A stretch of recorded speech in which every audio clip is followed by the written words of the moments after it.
कृष्ण के साथ मिलन की इतने सुलभ नहीं होता है। वो हो गया पहले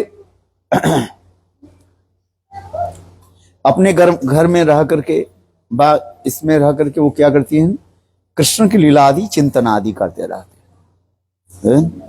यही कृष्ण चिंतन करते करते और भी भाव जब बढ़ जाता है तब उनके मन में एक यह भाव वही व्यक्त होता है, मैं परनारी हूँ। क्या बोला? मैं परनारी क्या है? मतलब दूसरे से मैं कोई विवाहिता जो है, मैं स्त्री हूँ। कृष्ण के साथ जो प्रबल जो मिलन की जो इच्छा जो है वो अंदर में रहते हैं किंतु बाहर प्रकाश नहीं कर पाते। ये परक्यत्त भाव में ये वैशिष्ट्य दिखा रहे हैं, क्योंकि परक्यत्त भाव में जो चार जो मुख्य जो अस्त्र होता है, माने क्या बोलते हैं उसके मुख्य जो कारण बनता है, ये निवारणता, प्रचन्न कामुकता, सुदुर्लभता, वाम्यता। तो ये समस्त भावों की जो है विशेष करके दुर्लभता जो है ये रह जाता है, क्योंकि कभी मिले कभी ना मिले दैवीय गठन। कृष्ण के साथ मिलन अति सहज नहीं होता है। और फिर साधारण लोग के साथ जब आ जाता है तब उसमें क्या होता है, वाम्यता प्रकाश हो जाता है। क्योंकि वाम्यता जो है यही जो है परक्यत भाव की एक विशेष वैशिष्ट्य दिखाया गया। शक्यत्व में वाम्यता दिखाई नहीं पड़ता रहता है, किंतु परक्यत्व में वाम्यता एक विशेष मर्यादा धारण करके उसमें एक मर्यादा धारण कर लेते हैं। वाम्यता के एक मर्यादा धारण कर लेते हैं। जिस प्रकार समुद्र की लहरियां जो है हवा के गति व तेज से वो ऊंची ऊंची होकर के आ जाते हैं, लहरियां आ जाती है। जगन्नाथपुरी गए ना आपने, जितने हवा चलती रहेगी और समुद्र की लहरियां जो है उतना ही जो है बढ़ते रहते हैं, किंतु उसमें भी एक दिखाते हैं ये वो भी बड़ी बड़ी लहरियां जो है तट के जो है उसे स्पर्श करके फिर वापिस चले जाती है। तट के उल्लंघन नहीं करती है, कोई विशेष परिस्थिति में तट के जो है उल्लंघन करके वो आगे जाते हैं। उसका हम जिसको कहा जाता है टाइफोन तूफान आदि कहा जाता है, आंधी तूफान जब आ जाते हैं। किंतु स्वाभाविक रूप में समुद्र की लहरियां जो है इतने विकट रूप धारण करके भी तट देश के स्पर्श करके चली जाती है। उसी प्रकार अपरागित चित जगत में अपरागित नायक नायिका की जो भाव के जो उच्छ्वास जो गति जो है प्रभाव जो है उसी प्रकार एक वाम्यत रूप धारण करके एक सौंदर्य माधुर्य आदि प्रकाश कर देते हैं। क्योंकि ये वाम्यता यदि नहीं रहे प्रेम की सौंदर्यता प्रकाश नहीं होता है। प्रेम की प्रकाश होता है वाम्यता के अनुसार ये भाव रखते हैं और अपने भावों के गोपन करते रहते हैं। जैसे राधा जी नील बादल के काले बादल के तरफ देख रही है, कोई नहीं कहने के लिए राधा तुम क्या देख रहे हो, तो राधा जी कहते देखो ये बादल कैसे है। किंतु वास्तव कृष्ण की चिंतन राधा जी के क्या चिंतन हो रहे हैं, कृष्ण की उद्दीपना हो रहा है। तमाल वृक्ष की देख करके राधा जी के हृदय में जो है कृष्ण की स्मरण आ जाती है। कभी कभी तमाल वृक्ष के जो आलिंगन कर लेते हैं। आमा भ्रमे तमाल रे करे आलिंगन, चेतन चरितामृत में स्वयं कृष्ण करे। ये राधा जी की हृदय में ऐसे मेरे प्रति ये प्रगाढ़ जो अनुराग जो है वो तमाल काले वृक्ष तमाल है, वो तमाल वृक्ष के देख करके कृष्ण राधा जी से ये कृष्ण है उसके आलिंगन आ दिया। तो कृष्ण कह रहे हैं ये भाव तो मेरा नहीं होता है। चैतन्य चरितामृत में कह रहे हैं आमा भ्रमे तमाल रे करे आलिंगन। अथवा दो वृक्ष पेड़ के जो दो शाखाएं जो है जब घर्षण होता है उसमें जो शब्द निकलता है, राधा जी सोचते हैं ये कृष्ण के वंशित धन और उन्मादिनी हो जाती है? पागल पागलिनी के भांति हो जाते हैं राधा जी। कृष्ण कह रहे तो मेरे तो ये भी नहीं होता है। आज जहां जहां पर कोई सुगंध आ जाते हैं राधा जी वहीं पर दौड़ते रहते हैं। जैसे हिरण की नाभि में जब ये होता है क्या कस्तूरी हो जाता है, वो हिरण अपने को समझ नहीं पाते, अपने सुगंध जो अपने नाभि से निकल रहे हैं और जिस दिशा से हवा आ रही है उस दिशा की तरफ भाग रही है। बोले उस तरफ भी वो सुगंध है। ऐसे सुगंध कहाँ से निकल रहे हैं? उसकी नाभि से निकल रहे। ठीक उसी प्रकार कृष्ण कह रहे मेरे सुगंध में जगत आमोदित हो जाता है, सुगंधित होता है, किंतु राधा जी की अंग की सुगंध जो है मुझे भी उन्माद कर देते। तो ये समस्त विचार आदि दिखाते जा रहे हैं। ये मुझसे मैंने कृष्ण कह रहे हैं मुझे कृष्ण कितने राधा जी कितने श्रेष्ठ ये दिखा दे। ये समस्त पूर्व राग में दिखाया जाता है। पूर्व राग की दो प्रकार, एक मिलन के पहले और मिलन के बाद भी होता है। प्राकृतिक जगत में पूर्व राग जो है नायक ने के देखा गया मिलन के पहले हो जाते एक दो, किंतु अपराकृत चित्त जगत में इसमें दोनों ही हो जाता है। मिलन के बाद भी पूर्व राग दिखाया जाता है। क्यों?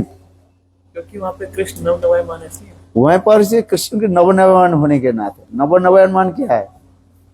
सदा सर्वदा नई नई रूप में जो प्रतिभात होता है, जिसको पहले कभी न देखा, जैसे हम कभी देखा ही नहीं।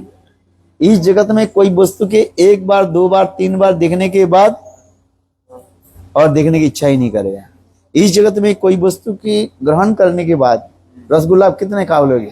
1 2 10 खा लोगे, 20 खा लोगे, 25 खा लोगे।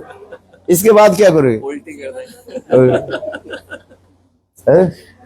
किंतु चित्त जगत में इसके उदाहरण दिया जाए वहीं पर पुनः पुनः जैसे लगता है मैं कभी देखा ही नहीं। ऐसे इसी की कहा जाता है अनुराग कहा जाता है। अनुराग की भी परिभाषा दिया जाता है। ये जहां पर क्या बोले दर्शने अतृप्तता, परस्परानु स्नेहानुबंधनम दर्शने अतृप्तता, ये दो विशेष वैशिष्ट रहता है। परस्परानु स्नेह के द्वारा इतने अनुबंधित होकर, अनुबंधन समझते हैं, बंधे रहते हैं। परस्परानु अनुबंधनम, परस्परानु स्नेहानुबंधनम, एक दूसरे के स्नेह के द्वारा बंधित रहता है। जैसे हम लोग विवाह बंधन कहा जाता है, मंत्र जब हो गया फिर खोल देते हैं, देते हैं चलो स्वाहा कर देते हैं। किंतु उस जगत में स्नेहानुबंधनम, जिस स्नेह के द्वारा जो है वो बंधे रहता है, वो कभी खोलता नहीं। इसलिए परस्परानु स्नेहानुबंधनम और दर्शने अतृप्तता, एक दूसरे की दर्शन में कभी तृप्त नहीं हो जाता है। क्योंकि भगवान की स्वरूप जो है इतने सुंदर जो होता है वो सब नया नया रूप में दिखाई पड़ता रहता है। कारण यह होता है इस जगत में जितने भी वस्तुएं काल और गुणों के द्वारा नहीं वो क्या बोल दूषित होता रहता है, समय हो जाता है। समय के द्वारा हमारे क्या होता है, सब विकार प्राप्त हो जाता है। काल समय के द्वारा विकार होता है कि नहीं होता है? और वस्तु या दूध रख दीजिए, कुछ समय के बाद वो दूध क्या हो जाएगा, फट जाएगा, विकार हो जाएगा। किंतु उस जगत में विकार कोई वस्तु नहीं है। उस जगत में कोई वस्तु विकारशील नहीं है। इस जगत में कुछ वस्तु की रख दिया जाए उसको सड़ जाएगा, गल जाएगा। कुछ समय के बाद आप केला रख दो, कुछ समय के बाद केला हो जाएगा, सड़ जाएगा कि नहीं? 1 दिन 2 दिन 4 दिन 10 दिन के बाद केला सड़ जाए, विकार प्राप्त हो जाए, ट्रांसफॉर्मेशन हो जाता है, विकारशील हो जाता है। किंतु उस जगत में कोई वस्तु जो विकारशील नहीं है, और विकारशील तो नहीं है और भी नई नई रूप में प्रतिभात होता है, जैसे लगता है मैंने कभी ये वस्तु के देखा ही नहीं। यही तो इसलिए कहा जाता है ये अनुराग में जो वस्तु जो दिखाया जाता है परस्परानु स्नेहानुबंधन और दर्शन, ये विशेष वैशिष्ट है। और कृष्ण भी उसी प्रकार अपने भक्त के प्रेम माधुर्य के अनुसार सदा सर्वदा नए नए रूप में ही प्रतिभात करते दिखाते रहते लावण्य बढ़ाते अपने सौंदर्य माधुर्य लावण्य आदि में बढ़ाते रहते हैं। लावण्य सार असमर्थम, लावण्य की सार कहा जाता है। लावण्य किसको कहा जाता है? जता जिस प्रकार मुक्ता फल में जो लावण्य रहता है उसी प्रकार की कहते हैं पुनः पुनः प्रकाशित होता रहता है। लावण्य रूप माधुर्य होता है, रूप माधुर्य जो तेज जो है, छटा जो है, सुंदर जो सौंदर्य माधुर्य की छटा प्रकाशित हो जाता है, उसके लावण्य कहा जाता है। इसलिए लावण्य सारम समर्थ दिग्विपिबंतम, आनंद आनंद से दिग्विपिबंतम। गोपियां अपने आंखों के द्वारा वो समस्त सौंदर्य माधुर्य के जो है आस्वादन करते रहते। कृष्ण के इतने सुंदर जो रूप जो है वो रूप दर्शन करते रहते हैं। और उसी प्रकार कृष्ण भी राधा जी की सौंदर्य माधुर्य आदि दर्शन करते हैं। जस्सा कदापि वसनंचन खिलनत धन्नाति धन्न पविनर कृतार्थमान जगिंद्र दुर्गम अपि मधुसूदन तत्शास्त्र विश्वभानु भुवो जिस दिशा में विश्वभानु नंदिनी श्रीमती राधिका खड़ी रहती है, बोले उस दिशा को मैं प्रणाम करता हूँ। कौन बोल रहे हैं? प्रबोधानंद जस्य कदापि वसनंचन खिलनति धन्नाति धन्न पवन कृतार्थमानि जोगिंद्र दुर्गम गति। बड़े बड़े जोगियों के लिए जो है दुष्प्राप्य कहा गया। कौन किसके लिए दुष्प्राप्य है? योगियों के लिए, जोगियों के लिए। ब्रह्मा शिव आदि, ब्रह्मा शिव आदि बड़े बड़े देवता लोग कृष्ण के दर्शन कर नहीं पाते।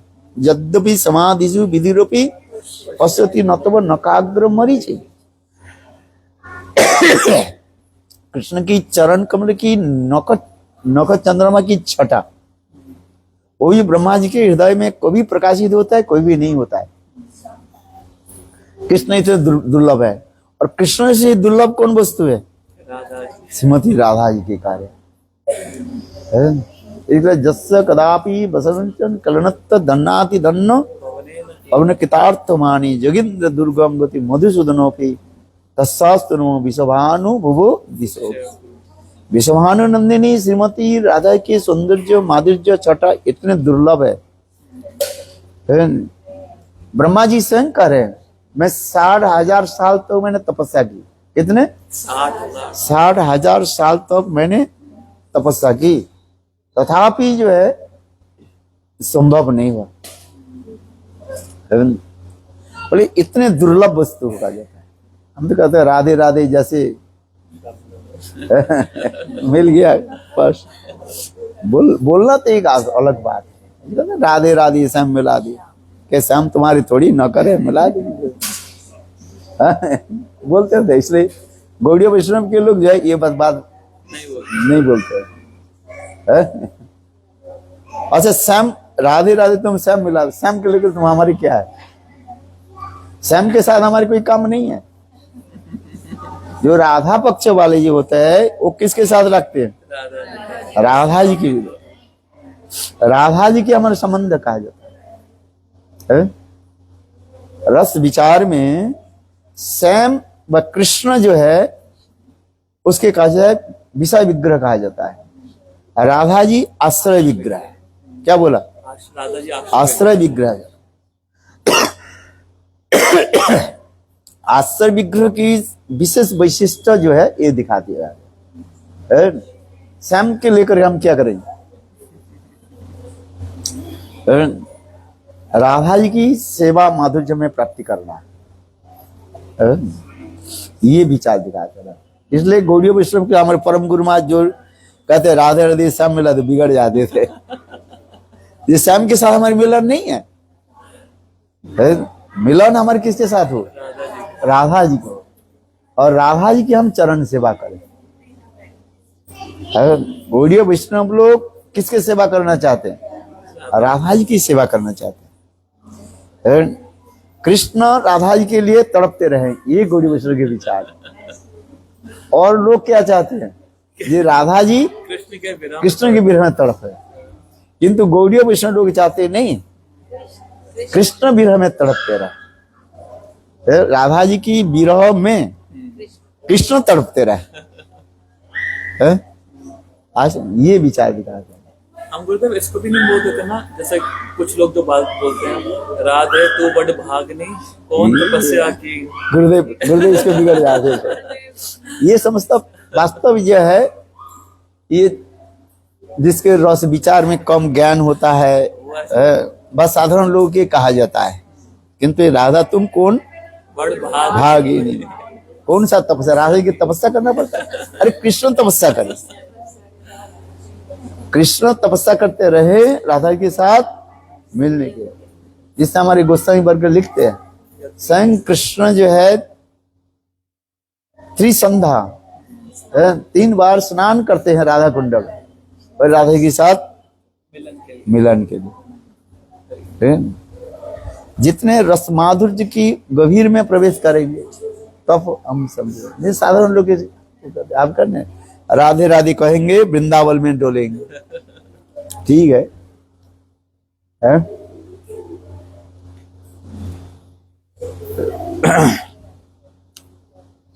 तो यहाँ पे गुरुदेव एक वर्ड आया था जब वो आपस में चर्चा कर रही है गोपियां, तो व्रजेश तनयो, तो व्रजेश तनयो का अर्थ उन्होंने बलराम जी को भी लिया है। यहाँ पर कहा जाता है, और क्या श्लोक है? नहीं, सुत सुतश्च सुतयो, उस श्लोक में जो कह रहे हैं, ये सुता शब्द के तो पुत्र होता है, सुता शब्द के अर्थ होता है पुत्री होता है, सुता माने पुंगलिंग से स्त्रीलिंग हो जाता है। ब्रजेश सुतयो, ब्रजेश सुत सुतयो सुतश्च, अर्थात राधा और कृष्ण दोनों के लिए कहा जाता है। अर्थात कृष्ण जो बंसी वादन करते हुए जा रहे हैं, कृष्ण अकेला बंसी वादन नहीं कर रहे हैं, उसने संग राधा जी जो है बंसी वादन के द्वारा ही चल रहे हो एक ही साथ में,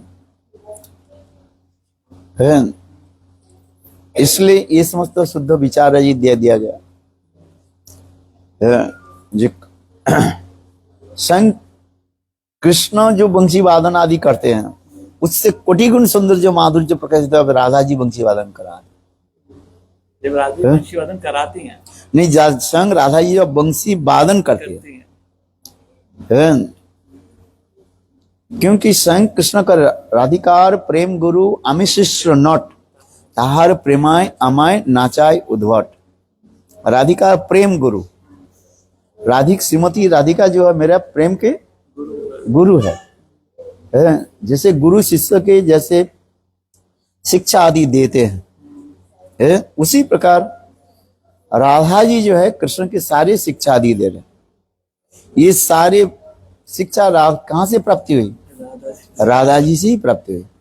जिसमें कह रहे वो श्लोक है, कस्मात् वृंदे, एक समय श्रीमती राधिका एकांत स्थान में सखियों के साथ विराजमान थी।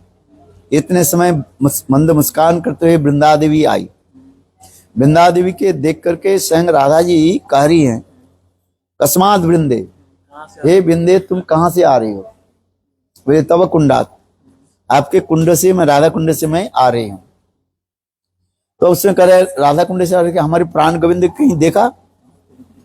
बोले हाँ, तव कुंडात, तब तुम्हारे कुंड में ही वो विराजमान है। बोले क्या कर रहे हैं? शिक्षा अंत्य, क्या शिक्षा ले रहे हैं? नित्य आदि, ये तर्जीग होता है ना, जैसे ये बता रही है, तर्जीग शो का है जो नित्य गीत और वाद्य यंत्र में सब प्रकार के जो एक्सपर्ट होता है, उसके कहा जाता है निपुण होता है, उसके कहा जाता है तर्जीग कहा जाता है। तो राधा कुंड में स्वयं कृष्ण जो है ये नित्य कलादि सीख रहे हैं। तो उसमें राधा जी कह रही हैं, वृंदे मैं इधर हूं और कृष्ण हूं यहाँ पर राधा कुंड में, क्या कर रहे हैं? बोले नित्य कला आदि सीख रहे हैं। बोले उनके गुरु कौन है? राधा जी यहाँ पर कहना चाहते हैं मैं गुरु हूं, तो वो किससे शिक्षा ले रहे हैं? वहां पर कौन शिक्षा उनके देंगे? तब उस समय वृंदा आदि भी कर रहे हैं, राधा कुंड की तटस्थित जितने वृक्ष आदि जो है आपकी स्वरूप मान करके स्वयं कृष्ण जो है शिक्षा ग्रहण कर रहे हैं। बोले कैसे? ना वो राधा कुंड की जो वृक्ष आदि है, पेड़ आदि जो है, उनके दो डालियां जो है, पेड़ के दो डालियां मानो हो जाती। एक जो हवा में जब इधर दाएं की तरफ जब झुक जाते हैं अथवा हवा की तरफ बाएं की तरफ झुक जाते हैं, कृष्ण सोच रहे हैं राधा जी मुझे नृत्य सिखा रहे हैं। इसे पीछे की तरफ दौड़ो, बाएं की तरफ, आगे दौड़ो, पीछे। नृत्य की कला होता है ना, पैर कैसे रखना है, हाथ कैसे रखना है, संकेत अंग भंगी आदि संकेत आदि के द्वारा है भाव आदि प्रकाश करते हैं, है ना? करते कि नहीं है? कौन अंगों के द्वारा कौन सा भाव करते हैं, सब प्रकाश हो जाते हैं। तो उसी प्रकार कर रहे हैं जी, स्वयं कृष्ण जो है आपकी कुंड की जितने भी वृक्ष आदि जो है राधा कुंड के, उसके आपके स्वरूप मान करके शिक्षा आदि ग्रहण कर इस श्लोक में वर्णन करते हैं। इसलिए राधिका प्रेम गुरु आमी शिष्य नॉट ताहार प्रेमे अमाय नाचाय। ये वंशी वादन आदि सब कृष्ण राधा जी से ही प्राप्ति किया है। ये समस्त विचार दिखा। तो ये वर्ड के अंदर दोनों को लिया गया, राधा कृष्ण, ब्रजेश सुतयो। ब्रजेश सुतयो, ब्रजेश सुत, ब्रजेश कहने से ब्रज ईश, ब्रज से दो अर्थ होता है। एक ब्रजेश कहते हैं ब्रज के जो राजा जो है नंद महाराज, और ब्रज के राजा विश्वभानु महाराज जी कहा जाता है। उनकी सुता सुतयो सुतश्च, उनकी पुत्री अर्थात विश्वभानु महाराज जी की पुत्री श्रीमती राधिका है, उसके लिए भी कहते जा रहे। तो वहां पे जो गोपियां जब आपस में वर्णन कर रही हैं और इसमें बलदेव जी को संबोधित कर रही हैं, तो बलदेव प्रभु के संबोधन इसलिए कर रहे हैं अनधिकारी व्यक्ति को वंचित करने के लिए। ये कृष्ण बलराम जा रहे हैं, इसमें कोई दोष नहीं होता है। यदि राधा कृष्ण जा रहे हैं ये लोक दृष्टि में दोष हो जाता है। साधारण लोग कहते कृष्ण बलराम चल रहे हैं, चलो,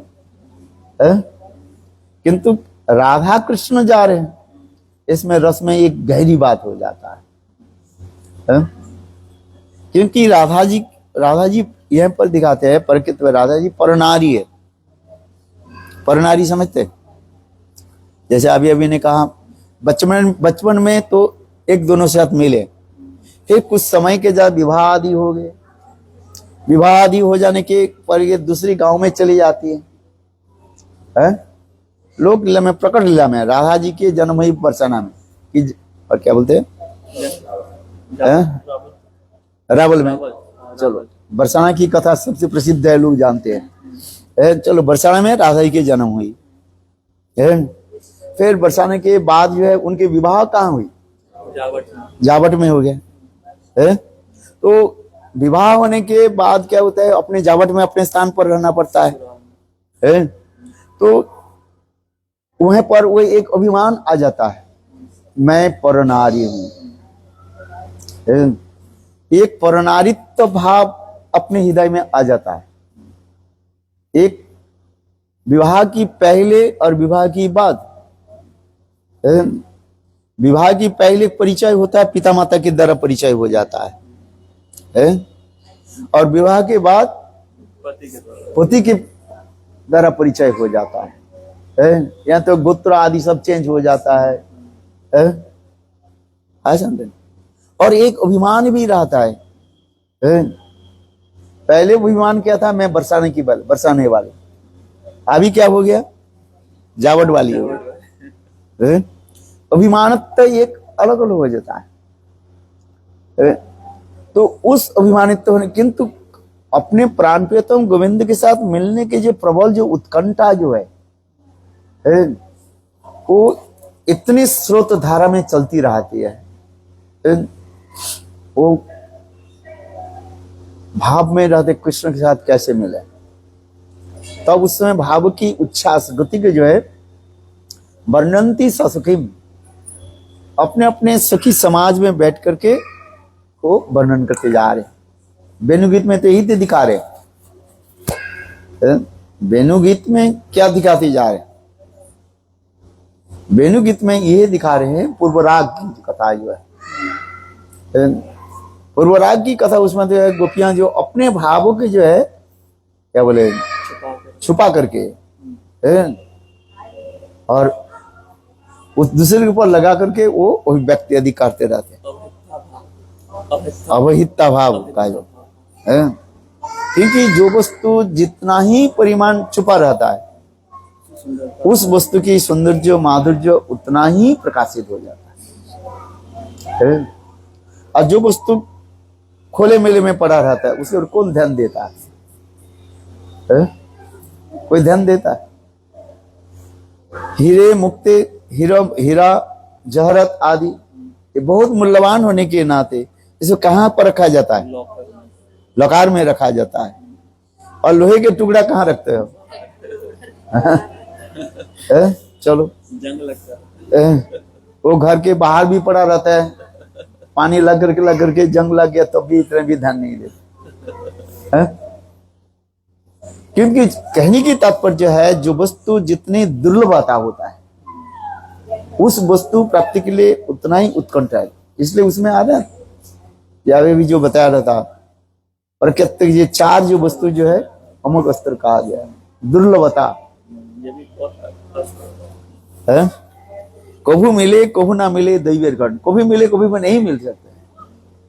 कृष्ण के साथ मिलन इतने सरल नहीं है।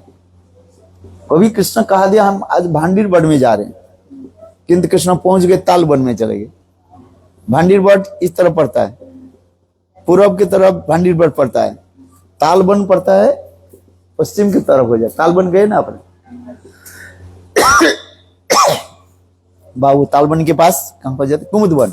कुमुदवन गए अपने, कृष्ण पहुंच गए भांडीर बट और गोपियां पहुंच गई कुमुदवन, तालबन कुमुदवन, बिल्कुल अपोजिट दिखे चले हैं। तो मिलते नहीं, जिसे कहे कभू मिले कभू ना मिले दही वेरे घटन। क्योंकि जोग में उसी प्रकार जो है एक दूसरे के साथ मिलन कराने के लिए ऐसे एक दुर्लभता वस्तु प्रकट कर देते हैं। इसलिए कह रहे हैं दुर्लभता। सत्यत्व में दुर्लभता नहीं होता है।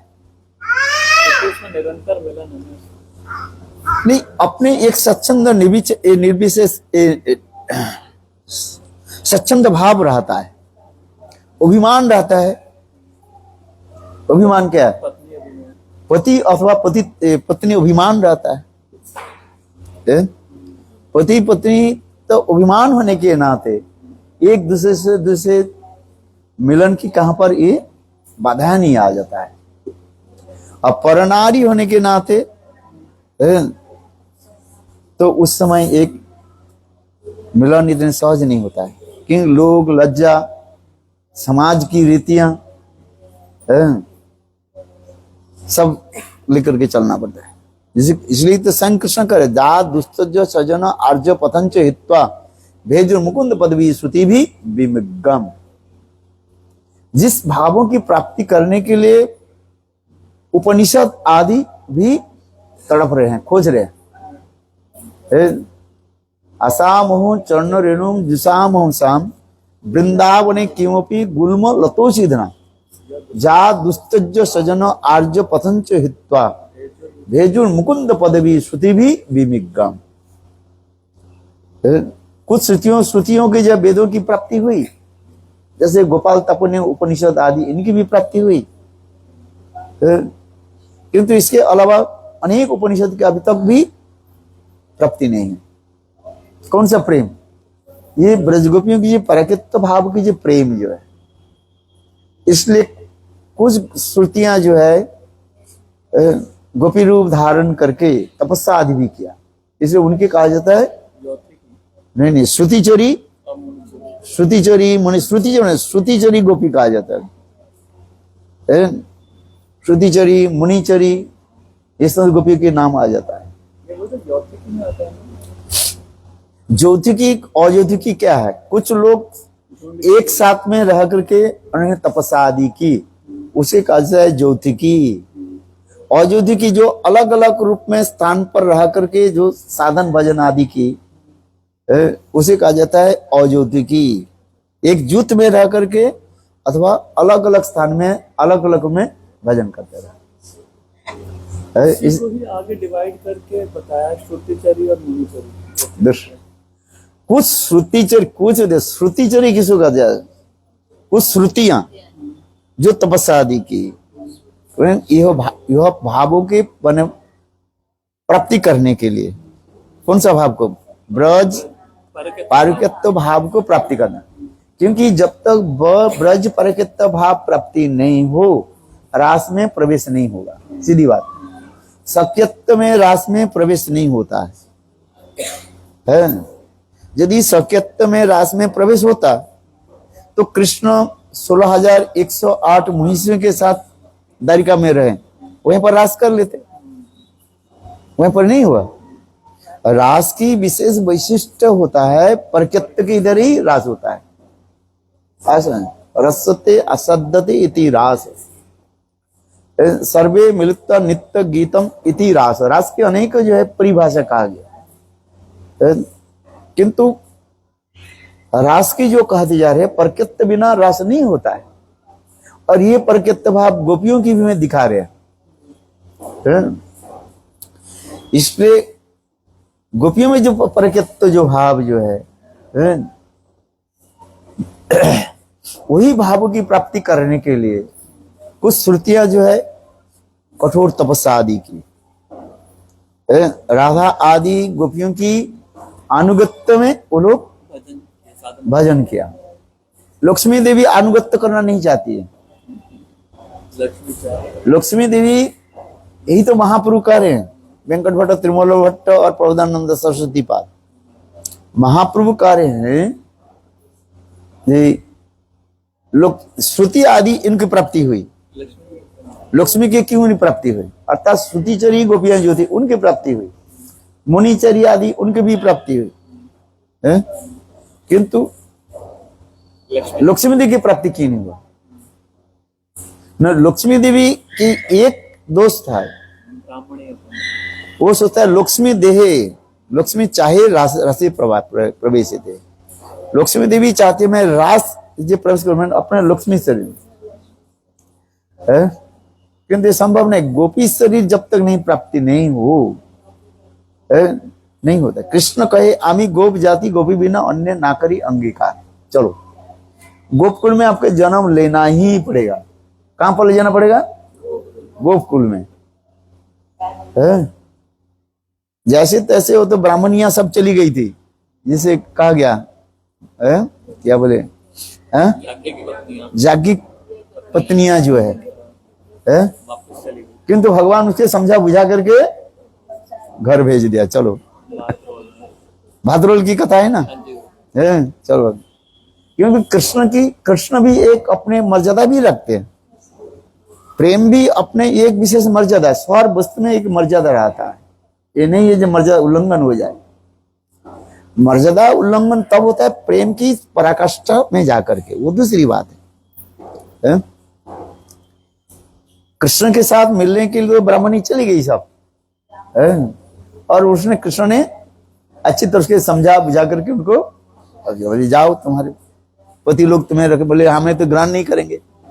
कृष्ण बोले नहीं नहीं चिंता मत करो, तुम लोग जाओगे तो तुम्हारे पति लोग तुम्हारे चरण धो करके चरण धो पान करेंगे। देखो वही हुआ। गोपियां जब वो ब्राह्मणी लोग जब कृष्ण से मिल करके वापिस आए तो ब्राह्मण लोग यही तो करे, धन्य तुम्हारी जन्म है। हम ब्राह्मण कुल में जन्म लिया, गायत्री मंत्र आदि जप करते हैं, त्रिसंध्या आदि करते हैं, हम लोग के कृष्ण की कृष्ण प्राप्ति नहीं है, और तुम लोग स्वाभाविक रूप में कृष्ण की प्राप्ति कर लो। तो यही तो है।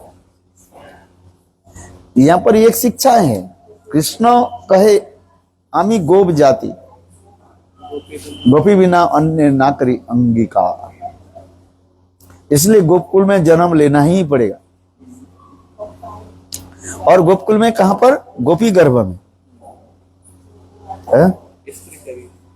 शरीर आपको जब तक गोपी शरीर प्राप्ति नहीं हो तब तक जा नहीं सकते।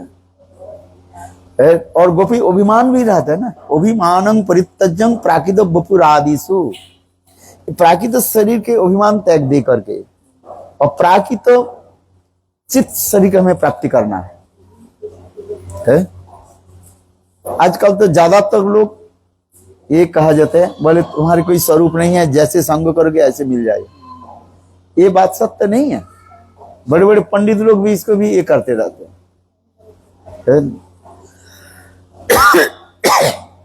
किंतु बात सत्य नहीं है। संग से नहीं होता है। तुम्हारी जीव गठन के समय जो आपके पास पोटेंशियल के रूप में है वही तो आपके प्रकाशित होगा। आम की गुठली आपने लगाया, क्या कटहल आ जाएगा? आम ही तो आएगा। करेला के बीज आपने रोपण किया, क्या आएगा? आम थोड़ी आ जाएगा। तात्पर्य क्या है? जब जीव तर्षा शक्ति से जब प्रकट हुए तो उसमें है वो, उद्धव के नहीं हुआ। अरे हमारी को उद्धव के गुरु तो एक ही है, मंत्र भी एक ही है, एक विजय कुमार और एक ब्रजनाथ। एक शक्कर रस में चले गए और एक माधुर्य रस में। एक ही गुरु से उन्होंने संबंध किया, एक ही गुरु से उन्होंने किया, किंतु अपने अपने स्वरूप के उनसे प्रकाशित हो। जैसे एक सरसों की बीज है, दाना है, उसमें सब कुछ है, किंतु उपयुक्त स्थान पर उसके देने पर, रखने पर, मिट्टी पर रखने पर, जल आदि देने पर वो धीरे धीरे क्या हो जाता है? अंकुरित होता है और फिर उसमें पौधा होकर के फिर फूल और फल आदि आकर प्रकाशित हो जाता है। ठीक उसी प्रकार जो है जीव के स्वरूप में है तुम्हारे पास। इसलिए नित्य सिद्ध कृष्ण प्रेम साध्य कोबू नय श्रवणादि शुद्ध चित्ते करो उदय, उसके प्रकाशित करो। श्रवण आदि करते करते आपके हृदय में वो एक लोभ उत्पन्न होगा। वो लोभ उत्पन्न होने पर फिर धीरे धीरे प्रकाशित होगा। इसलिए कहते हैं लोभ रूप मूल्य के द्वारा उसके खरीद लो। कृष्ण भक्ति रसभाविता मति क्रियता यदि कुतो भी लभ्यते तत्रापि लोलमूल्यं जन्म कोटि सुकृत न लभ्यते। सैकड़ों जन्म भजन के द्वारा जो वस्तु प्राप्ति नहीं होता है, लोभ रूपी मूल्य के द्वारा आप खरीद लो। श्रवण की जो हमारी जो है लालसा होनी चाहिए, जितने श्रवण करते उस वस्तु प्राप्ति के लिए हमें उत्कंठा बढ़ेगा और प्राप्ति तुम्हारी हो जाएगा। मैं कभी की उदाहरण दे सकता, आप लोग कालिदास के नाम सुना है? जिन्हें 4 जो महाकाव्य जो है रचना की देवी सरस्वती की कृपा प्राप्ति करके, आज 4 महाकाव्य उन्होंने प्रकट किया। मेघदूत, शकुंतला, कुमार संभव और एक ये जो 4 जो महाकाव्य उन्होंने प्रकाश किया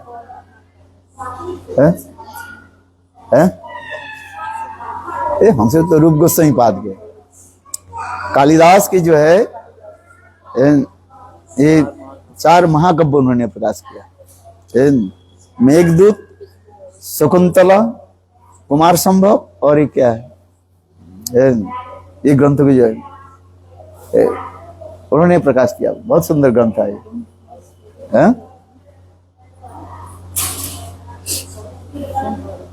कुमार संभव, मेघदूत, कुमार संभव, शकुंतला और एक ग्रंथ क्या बोलते यार, उनकी भी जीवन कहानी देखो, बहुत मूर्ख था वो।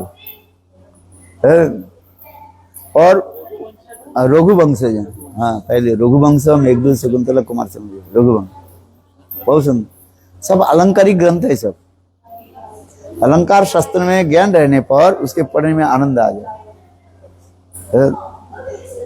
तो ये मूर्ख था, कालिदास जो मूर्ख था बिल्कुल। पेड़ के ऊपर और बैठ करके जिस डाल पर बैठे हुए हैं उसी डाल पे जो है काट रहे हैं। पंडित लोग जा रहे थे, ढूंढ रहे थे जे उस देश में जो राजकुमारी जो है बहुत अहंकारी थे, अभिमानी थे, जो मुझे पराजित करेंगे मैं उनके साथ विवाह करूंगा।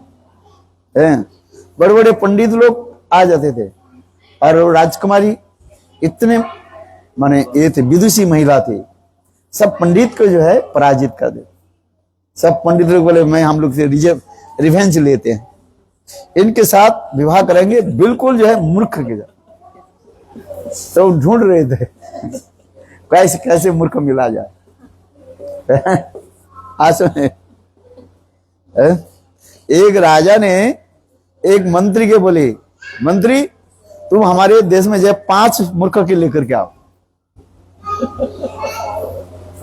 2 महीने के बाद 5 मूर्खों के लेकर 5 मूर्ख जो है लेकर के 2 महीने के बाद जो है मंत्री ने 3 मूर्ख के लेकर के आया, 2 रह गया। तो राज्यसभा में जब प्रस्तुत किया गया, सुनो अच्छी तरह से, राजा ने कहा बोले अच्छा बताओ 5 मूर्ख है लेकर गया। राजा ने, मंत्री ने कहा हाँ मैंने 5, 3 व्यक्ति को खड़ा कर दिया। बोले आप 2 अभी है यहाँ पर है? अच्छा पहले मूर्ख क्या है, ये मूर्ख है। बोले कैसे, नहीं ये एक व्यक्ति बैलगाड़ी में बैठा था, जिस बैलगाड़ी में 10 मन जो है वजन रखा गया, 10 मन जानते मतलब 10 बोरी की आलू की 50 बोरी आलू रखा गया है। वो बैलगाड़ी में बैठा हुआ है और वो बैल जो है उसको खींच नहीं पा रहे। किसी ने कहा भाई तुम इतने वजन क्यों रखा है, एक काम करो इस वजन के कम कर दो। तो वो व्यक्ति ने किया कि उसमें 1 बोरी आलू के जो अपने सिर पर रखा है, वहीं पर बैठा हुआ है उसी गाड़ी पर। बोले तुम क्यों बैठे है, बोले देखो ये हमारे वजन में कम कर दिया। कैसे कम कर दिया, मैं ये आलू के जो बोरी जो है मैं बैलगाड़ी में नहीं रखा, अपने सिर पर रखा, पर तुम कहां पर बैठे हो, भाई बैलगाड़ी में बैठा। अच्छा आप बताओ वजन कम हुआ कि नहीं हुआ, बढ़ गया। अरे बढ़ नहीं गया वो, अरे खुद तो बैठे ही था पहले, सुन ठीक से। और सब ठीक, बोले मैं वजन के कम कर दिया, 1 बोरी अपने सिर पर रख करके बैठा हुआ है, पहले तो अपने बैलगाड़ी में बैठा हुआ था है?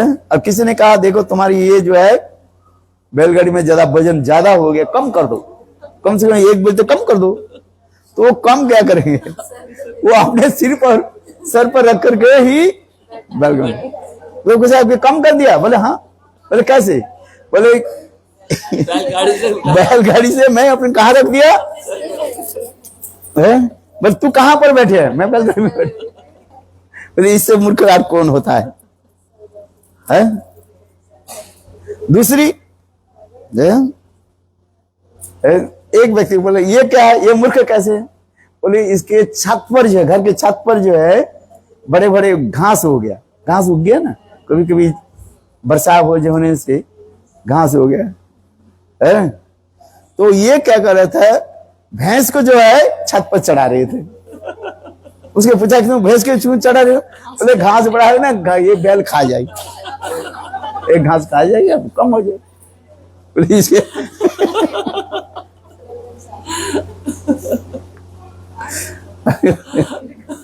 इससे मूर्ख कोई है संसार में? आप बताओ। अरे अपने घास जो हो गया उसके काट दो, ले बोले नहीं घास कौन खाएगी, ऊपर नहीं उठा दे। और तीसरी क्या उदाहरण दिया था, याद है किसी का? चलो मैं भूल गया, बहुत दिन से बोला ही नहीं कथा है। तो राजन का अच्छा चलो ये तो हो गया। दो अब कहां पर है? पहले महाराज आप मुझे यदि निर्देश दे तो मैं भी बताता हूँ। जान की सलामती दे, है जान की सलामती दे तो मैं बताऊं। हाँ, हमें दंड ना दे। मैं आपके उपहास नहीं कर रहा हूं।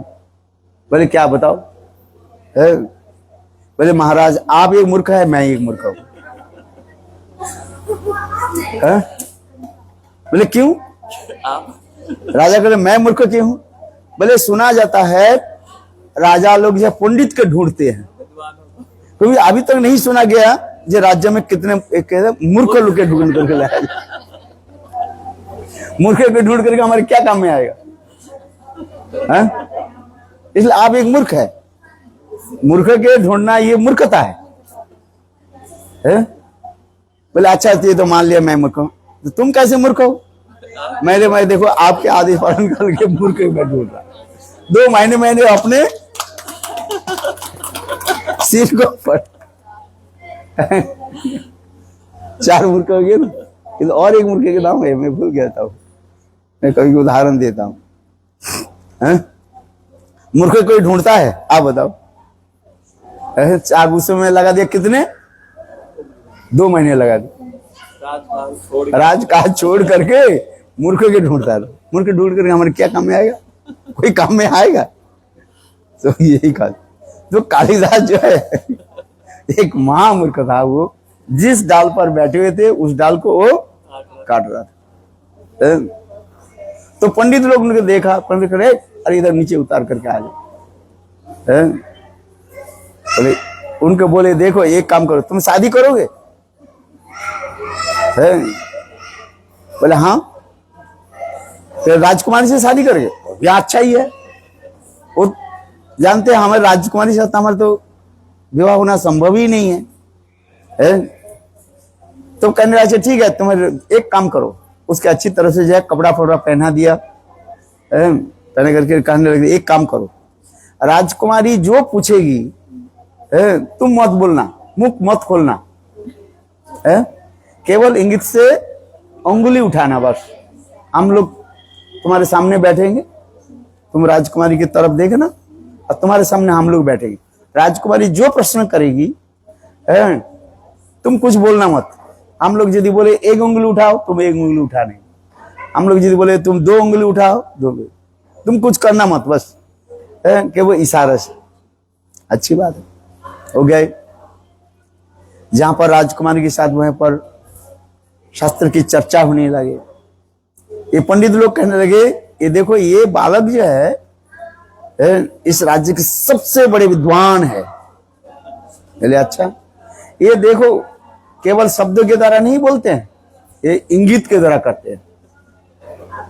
राजकुमारी बोली अच्छी बात है, शब्द तो सभी बोलते हैं, श्लोक आदि सब बोल देते हैं, शब्दों के द्वारा नहीं, किसके बोलना है?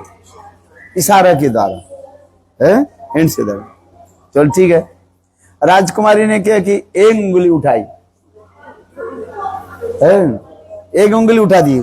राजकुमारी की उंगली कर क्या है? एक ब्रह्म द्वितीय नास्ति, एक ही ब्रह्म है, दूसरी कोई वस्तु नहीं है।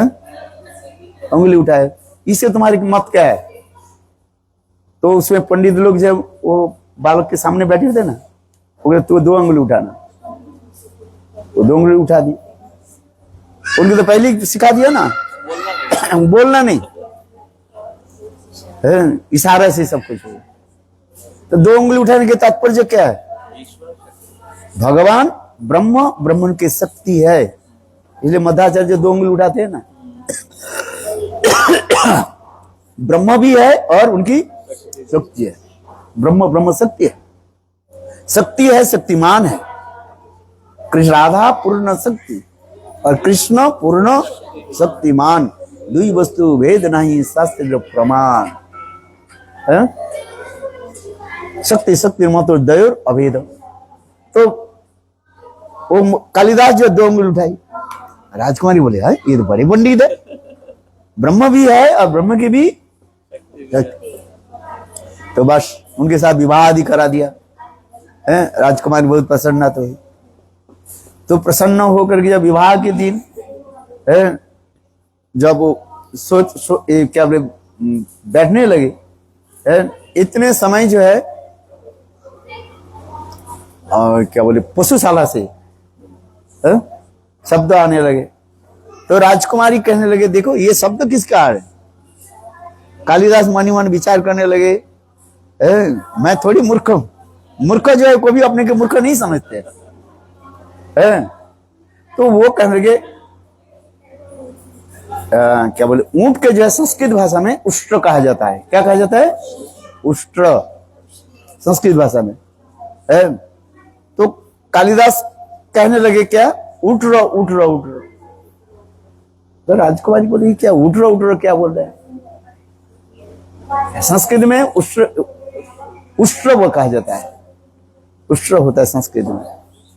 ये बोल रहे हैं क्या उठ रहो ये वहीं का।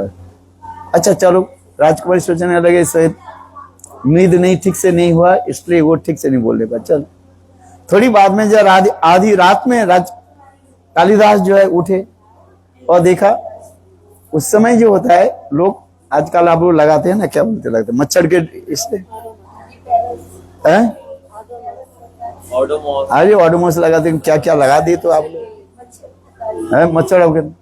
उस समय जो है लोग ये लगाते हैं मच्छरदानी लगाते हैं। राजकुमार जी मच्छरदानी में 15वें उसमें है, कालिदास उसमें है। जीवन में गरीब घर के लड़का है जिन्हें कभी ने मच्छरदानी देखा ही नहीं है। जब रात को आधी रात में जब उठे देखो एक घर के अंदर दूसरी घर है, मच्छरदानी है ना। मच्छरदानी देखा कि नहीं देखा? घर में लगाते हो नहीं लगाते? पहले लगाते अभी लगाते नहीं लगाते। मच्छरदानी होता है ना, वो सोचा एक घर के अंदर भी दूसरे घर कैसे आ गए। चलो वो सोचने लगे इसके दरवाजा कहाँ है? दरवाजा खोज रहे हैं। तो वो कह रहे थे दरवाजा जरूर कहीं ऊपर के तरफ होगा। दरवाजा ऊपर के तरफ होता है। वो ऐसे बार बार कूदने लगे, कूदते कूदते राजकुमारी के ऊपर गिर गए। तो बोले क्या बात हुई? अरे ये पागल हो गया क्या? बोले नहीं मैं दरवाजा ढूंढ रहा था। बोले कहाँ? ऊपर के तरफ। अरे दरवाजा ऊपर के तरफ होता है क्या? दरवाजा साइड में होता है। तो राजकुमारी के पता चला ये महामूर्ख है। उनके धक्का दे करके बाहर निकाल है, कहां से मेरे मूर्ख के साथ विवाह कर दिया। तो उस समय कालिदास ने क्या कि आत्महत्या करने के लिए नदी के तट पर आए। आधे शाम के समय थे और इतने समय उन्होंने देखा, कालिदास ने देखा नदी में जो जल जो निर्मल जल जो है, उस जल को पानी भरने के लिए, नदी के जल भरने के लिए महिला जो है मिट्टी के घड़ा रखते हैं और फिर उसके भरते रहते हैं। देखा आपने? एक पत्थर के ऊपर घड़ा रखा जाता है, फिर बाल्टी से भर करके डालते हैं। कालिदास ने देखा कि आश्चर्य की बात है, जिस मिट्टी के घड़ा पत्थर से थोड़ी सी लगने पर टूट जाता है और उस घड़ा को, मिट्टी के घड़ा को जो है पत्थर के ऊपर रखा गया और रखते रखते पत्थर में भी निशाना गड्ढा बन गया। तो उनके मन में भावना हुई यदि प्रयास करूं मुझे क्यों नहीं प्राप्ति नहीं होगा है? और उस समय देवी की आराधना की, सरस्वती देवी की जो विद्या की अधिष्ठात्री देवता सरस्वती, उन्हें आराधना की और संग सरस्वती देवी प्रसन्न होकर के उनके गले में स्थित हो गया है। और राजा के राज महाकवि महापंडित बन गए थे, उनके जीवन चर्या से लिखा। और जिसके बाद जो है ऐसे लिखा, इसके अनेकों कथाएं हैं, बोलते रहते, बहुत कथा बोलते हैं। राजसभा कवि बन गए, संस्कृत में बोलते संग देवी सरस्वती। इसलिए शास्त्र में, संस्कृत में कहा जाता है दैव बलम ही महाबलम। याद रखना, क्या बोला? दैव बलम ही महाबलम। देवता के बल जो प्राप्त कर लेते हैं उससे महाबल बन, उसे कोई हरा नहीं सकते। कोई एक मात्र हरा सकते हैं, भगवान विष्णु छोड़कर कोई। इसलिए इंद्रजीत, वो निकुंभ कुंभ के इसमें है ना, इंद्रजीत, रावण के पुत्र जो इंद्रजीत जो है निकुंज कुंभ के वो यज्ञ कर रहे थे, उससे वर प्राप्त कर लिया। उनके वर था उनके यज्ञ के जो भंग करेंगे वही इसके जो है मृत्यु के कारण बन जाए। इसलिए विभीषण ने कहा ये एक काम करो लक्ष्मण, जब इंद्रजीत जब वो यज्ञ करेगा उस यज्ञ में जाकर तुम बाधा डालना। टीवी में देखा कि नहीं देखा है? निकुंभ कुंभल के वो यज्ञ जो है, निकुंभला देवी के यज्ञ कर रहे थे, तो उससे दैव बल, इसलिए कहता हमें कहने की इतना ही है, दैव बल ही परम बलम। दैव बल यदि नहीं हो कुछ नहीं कर नहीं पाओगे आप।